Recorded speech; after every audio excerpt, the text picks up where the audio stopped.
ಜಿ5 ಇರುವಾಗ ನೀವು ನಿಮ್ಮ ನೆಚ್ಚಿನ ಶೋಗಳನ್ನ ಎಂದಿಗೂ ಮಿಸ್ ಮಾಡಿಕೊಳ್ಳುವುದಿಲ್ಲ. ಅದು ಸಂಪೂರ್ಣ ಉಚಿತವಾಗಿ.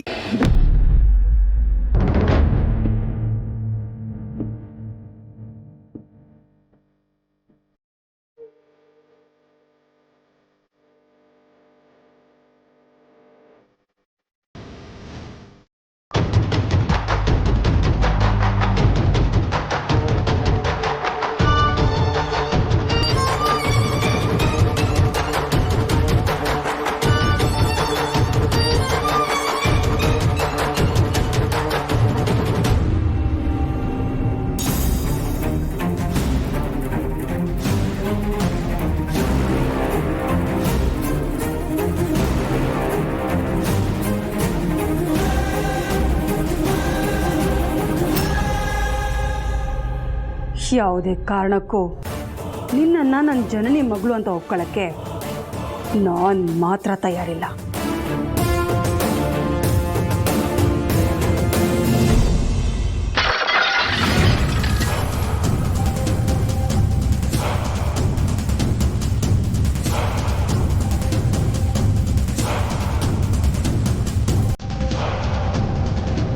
ಏನಾಯ್ತು?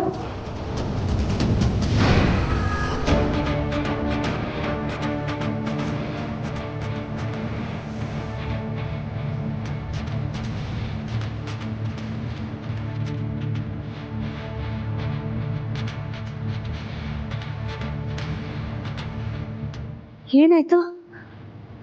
ಫೋಟೋ ಮುಡ್ತೋಗಿದೆ ಅತ್ಯಮ್ಮ. ಆ ಶಬ್ದ ಕೇಳಿಸ್ತು, ಅದಕ್ಕೆ ಓಡ್ ಬಂದೆ. ಹೇಗೆ ಬಿದ್ದೋಯ್ತು? ಗಾಳಿಗೆ ಬಿದ್ದಿರಬೇಕು. ಅದಕ್ಕೆ ನಾನು ರೂಮ್ ಆಚೆ ಹೋಗ್ತಿರ್ಬೇಕಾದ್ರೆ ಏನು ಕೆಳಗೆ ಬಿದ್ದು ಶಬ್ದ ಕೇಳಿಸ್ತು. ಬಂದು ನೋಡ್ತೀನಿ, ಫೋಟೋ ಕೆಳಗಡೆ ಬಿದ್ದೋಗಿತ್ತು. ಗಾಳಿಗೆ ಹೇಗೆ ಬೀಳಕ್ಕೆ ಸಾಧ್ಯ? ಅದೇ ನನಗೂ ಗೊತ್ತಾಗ್ತಾ ಇಲ್ಲ. ಅದಕ್ಕೆ ನನಗೆ ಯಾಕೋ ಏನೋ ಅಪಶಕುನ ಇರಬೇಕು ಅನ್ನಿಸ್ತಿದೆ.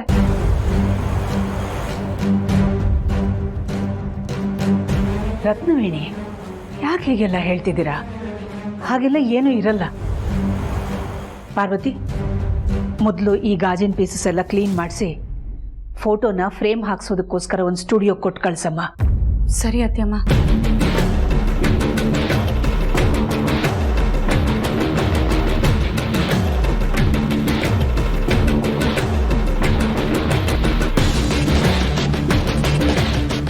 ನಿಜ ಹೇಳಿ, ಫೋಟೋ ಹೇಗೆ ಕೆಳಗೆ ಬಿತ್ತು? ಏನಮ್ಮ ನೀನು ನನ್ನ ಮೇಲೆ ಅನುಮಾನ ಪಡ್ತಿರೋ ಹಾಗಿದೆ? ಅಷ್ಟಕ್ಕೂ ನನ್ನ ಅಳಿಯ ಮಗಳಿರೋ ಫೋಟೋನ ನಾನು ಯಾಕಮ್ಮ ಕೆಳಗೆ ಬೀಳಿಸ್ಲಿ? ನಾನು ಯಾಕಮ್ಮ ಹೊಡೆದಾಕ್ಲಿ? ಈ ಮನೆಯವರು ನಿನಗೆ ಹೇಗೆ ಮುಖ್ಯನೋ ಹಾಗೆ ನನಗೂ ಕೂಡ ಮುಖ್ಯ. ಈ ಮನೆಯವ್ರ ಮೇಲೆ ನಿನಗೆ ಎಷ್ಟು ಪ್ರೀತಿ ಇದೆಯೋ ಅಷ್ಟೇ ಪ್ರೀತಿ ನನಗೂ ಇದೆ. ಸರಿ, ಪುಟಾಣಿಗೆ ಶಾಲೆಗೆ ತಡ ಆಗ್ತಿದೆ. ಅವಳನ್ನ ಬೇಗ ತಯಾರು ಮಾಡ್ತೀರಾ ಹೇಗೆ? ಇಲ್ಲಪ್ಪ, ನೀನೇ ಸ್ನಾನ ಮಾಡಿಸು. ಅವಳಿಗೂ ನೀನು ಸ್ನಾನ ಮಾಡಿಸಿದ್ರೆ ಇಷ್ಟ ಆಗೋದು. ನಾನು ಮಾಡಿಸಿದ್ರೆ ಅಯ್ಯೋ ಜೋರಾಗಿ ಮೈ ಉಚ್ಚಿದ್ರು, ನೋತಿದೆ ಅಂತ ನನ್ನ ಮೇಲೆ ಏನೇನೋ ಹೇಳ್ತಾಳೆ. ನಾನು ಬೇಕಾದರೆ ಅವಳಿಗೆ ಬಟ್ಟೆ ಹಾಕಿ ಸ್ಕೂಲ್ಗೆ ರೆಡಿ ಮಾಡಿ ಕಳಿಸ್ತೀನಿ. ಸರಿ, ಜನ್ನಿ ಕೇಳಿದ್ರೆ ಏನು ಹೇಳ್ತೀರಾ? ಅಯ್ಯೋ, ಅವಳು ಕೇಳ್ದಾಗ ನೋಡ್ಕೊಳ್ಳೋಣ ಬಿಡಮ್ಮ. ಈಗ ಯಾಕಮ್ಮ ಅದ್ರ ಬಗ್ಗೆ ತಲೆ ಕೆಡಿಸ್ಕೋತೀಯಾ?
ಈ ಫ್ರೇಮ್ಗೆ ಏನಾಯ್ತು? ಇದು ನೀನ್ಯಾಕೆ ತಂದೆ? ಜನನಿ ರೂಮಲ್ಲಿ ಇದು ಒಡೆದು ಬಿದ್ದಿತ್ತು ಯಜಮಾನ್ರೆ. ಹೌದಾ? ಅದೇ ಇದ್ಕಿದಾಗೆ ಹೊಡೆದೋಯ್ತು. ಗೊತ್ತಿಲ್ಲ ಯಜಮಾನ್ರೆ, ಶಬ್ದ ಬಂತು ಅಂತ ಹೋಗಿ ನೋಡಿದೆ. ಆಗ ಈ ಫೋಟೋ ಒಡೆದು ಬಿದ್ದಿತ್ತು. ರತ್ನವೇಣಿಯವರು ಆಗ ಅಲ್ಲೇ ಇದ್ರು. ಕೇಳಿದ್ದಕ್ಕೆ ಗಾಳಿಗೆ ಬಿತ್ತು ಅಂತ ಹೇಳಿದ್ರು. ಗಾಳಿಗೆ ಬಿದ್ದ?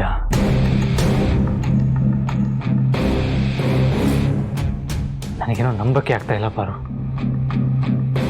ನನಗೂ ಅಷ್ಟೇ ಯಜಮಾನ್ರೆ, ಆದರೆ ನಂಬಲೇಬೇಕು, ಬೇರೆ ವಿಧಿ ಇಲ್ಲ.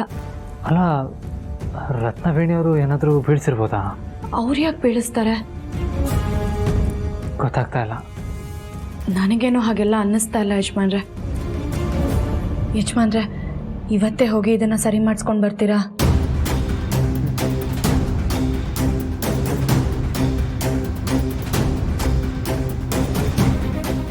ಯಾಕೋ ಇದು ಅಪಶಕ್ನದ ಮುನ್ಸೂಚನೆ ಅಂತ ಅನ್ನಿಸ್ತಾ ಇದೆ ಯಜಮಾನ್ರೆ. ಅಪಶಕುನನ? ಯಾರಿಗೇನಾಗುತ್ತೋ ಅಂತ ಭಯ ಆಗ್ತಾ ಇದೆ. ಪುಟಾಣಿ ನಮ್ಮ ಕಣ್ಣು ಮುಂದೆನೇ ಇದ್ದಾಳೆ. ಪ್ರೀತ್ ಜೊತೆ ಈಗ ತಾನೇ ವಿಡಿಯೋ ಕಾಲಲ್ಲಿ ಮಾತಾಡಿದೆ. ಅವನು ಆರಾಮಾಗೇ ಇದ್ದಾನೆ. ಇನ್ನು ಬೇರೆ ಎಲ್ಲರೂ ಮನೇಲೇ ಇದ್ದಾರೆ. ಯಜಮಾನ್ರೆ, ಬೇರೆ ಊರಿಗೆ ಹೋಗಿರೋ ನಮ್ಮ ಜನನಿ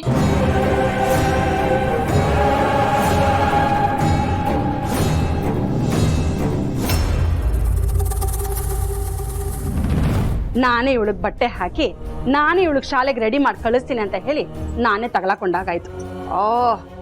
ನನ್ನ ಶತ್ರು ಮಗುನ ರೆಡಿ ಮಾಡಿಸೋ ಕರ್ಮ ನನಗೆ ಯಾಕೆ ಬೇಕಿತ್ತು ಅಂತ.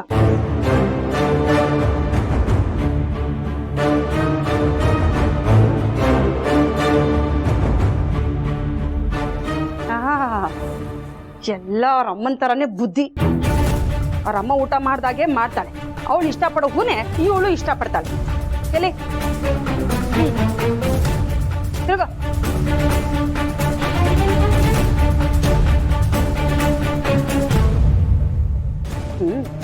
ಇಷ್ಟೆಲ್ಲ ಆಗಿದ್ರು ಇವಳು ಜನ್ಮ ಜಾಲಾಡ್ಬೇಕು ಅಂತ ನನ್ನ ತಲೆಗೆ ಹೊಳಿಲೇ ಇಲ್ಲ. ಛೇ, ನಾನು ಆಗ್ಲೇ ಎಚ್ಚೆತ್ಕೋಬೇಕಾಗಿತ್ತು. ಇದು ನಮ್ಮ ವಂಶದ ಕುಡಿ ಅಲ್ಲ, ಆ ದರಿದ್ರರ ವಂಶದ ಕುಡಿ ಅಂತ. ಏನ್ ನೋಡ್ತಾ ಇದೀಯಾ? ತಿರ್ಗೋ.